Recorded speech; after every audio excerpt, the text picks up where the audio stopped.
Harlem Voices is a character-driven musical about the loves and lives of people who work at a racially segregated Black J Club, a 1920s-era rival to the famous Cotton Club of Harlem.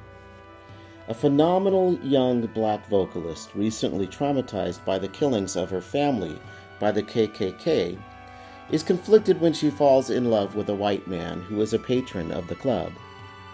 Harlem Voices is based on historical events and places.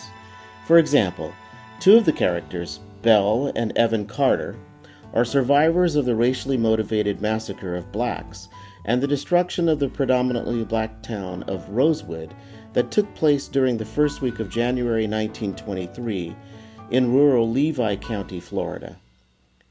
This was a time of heightened activity by the Ku Klux Klan. In fact, they had just concluded a large rally a few days before the massacre.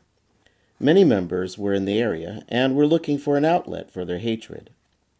The opening scene of Harlem Voices is at the Carter home in Rosewood. 10 children were in the Carter house when two men in the KKK mob kicked down the door. They were met by Evan Carter's Winchester rifle. Evan had served during World War I in the 93rd Infantry Division, fighting as part of France's Fourth Army.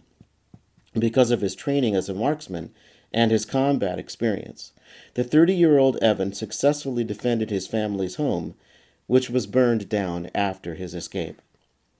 Because their father, Joseph, had family in New York, the Carters moved there after the massacre. The two siblings soon found out about a new club opening called the Black J Club. Like the Cotton Club, strict racial segregation was practiced. African American performers were not permitted to interact with the white patrons in any way. Belle is an amazing vocalist who was able to sing both gospel and jazz with equal ease. Evan had been a music teacher and pianist in Rosewood, so he went to accompany Belle at her audition, and they were both hired on the spot. She was hired as a lead vocalist, and he took a position as a janitor. 2 years after she began singing at the club, Belle notices Andre Fontenelle as a regular patron. Although he is white, she develops a secret crush on him. Conflicted by her newfound fear of white people, racial pressures from other blacks at the club, her brother's overprotection, and being attracted to a white man, Belle still manages to fall in love with Andre, and they begin a secret courtship.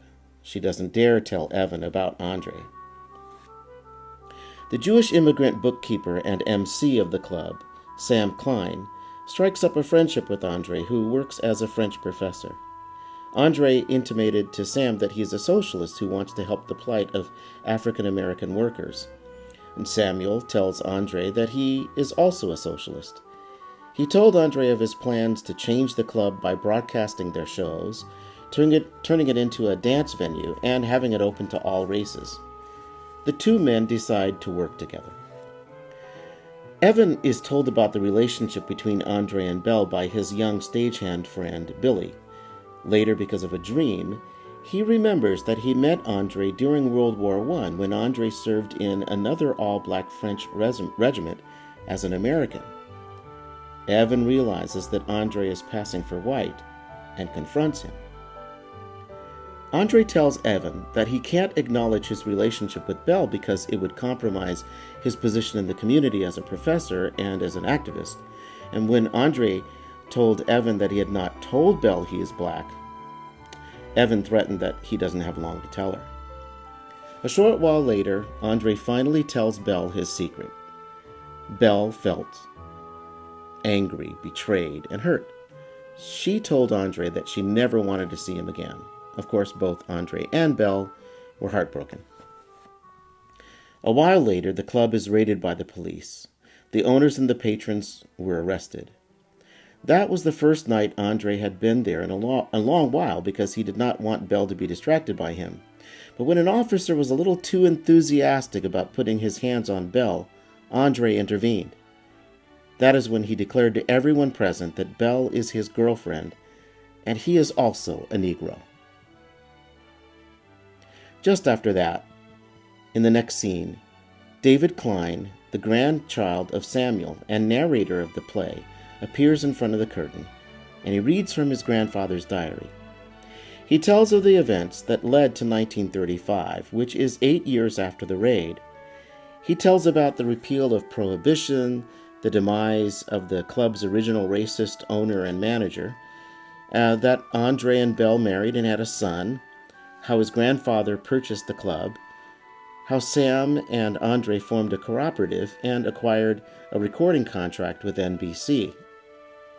Under new management, the club is transformed into the Pantheon Radio and Dance Theater, starring the old Black J Club acts. It is the first cooperative for black performers in the United States. The NBC Blue Network contracted to broadcast Pantheon shows because of its more eclectic mix of classical and jazz influences. In the last scene, the Pantheon is happily and enthusiastically open to all races. Harlem Voices ends with the first radio show of the new Pantheon Theater.